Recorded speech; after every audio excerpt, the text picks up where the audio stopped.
All right, so I have the glue on here and I'm ready to flip it over and press it down onto my wax paper. If you want to get it lined up in the corner, that will just save you some cutting steps at the end. If you want to just put it in the center, that's okay. But just know that you have to do more cutting at the very end.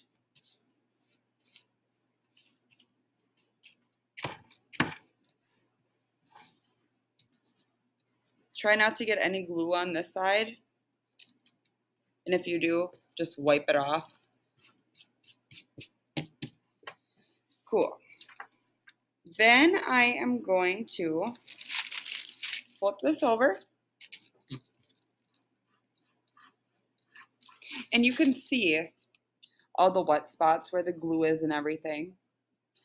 That is the main reason why I made this front cover. Because look at, then you won't even see that once you glue this over the top. Make sense? I know a lot of you are wondering, why is she having us make two identical ones? But now you can start to see why I'm making you do that. Here is the most fun part. Now you get to pick any colors of tissue paper you want. However, you want to keep in mind what colors look good when they overlap each other. We learned about the color wheel, which look at there, it's behind me. I didn't even plan that, but all right. We learned that the colors that are straight across from each other on the color wheel will turn brown if they are mixed or if they overlap. Directly across from the yellow is purple. So I would not want yellow and purple or yellow and indigo to be overlapping because the result will be brown. However, if I put colors on top of each other, or if I mix colors that are next to each other on the color wheel, that will look really nice when they are overlapped or mixed. So for example, red and orange are next to each other, which means red and orange next to each other and overlapping will look really nice. You can already kind of see what it looks like when they overlap. When the sun shines through that, it's going to be a beautiful red-orange color.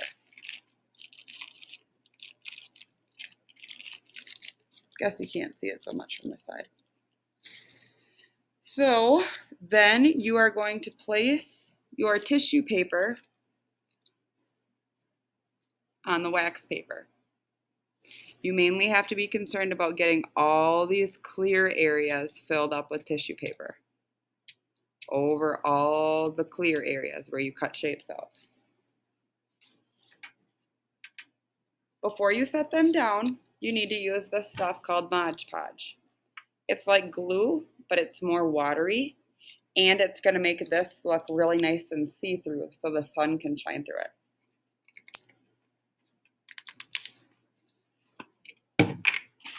It is kind of stinky stuff, so when we do this, we're going to have the windows cracked open just so we can get some fresh air. Do a small area of Mod Podge first, staying mostly on the areas where there is cutout shapes. Okay?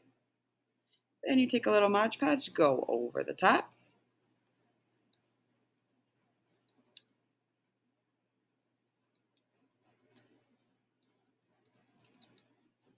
Good. Then take your next color. You can cut any shape you want out of here. And I'm probably going to want these to overlap a little bit because I know that it will look really cool when they overlap. Paint with Mod Podge over the top, making it see-through. Trust me, this is going to look so cool when it's hanging up in the window. How about yellow? If I have yellow and orange overlapped, do you think that will look nice or will it turn brown? Yellow and orange are next to each other on the color wheel, so that will look nice.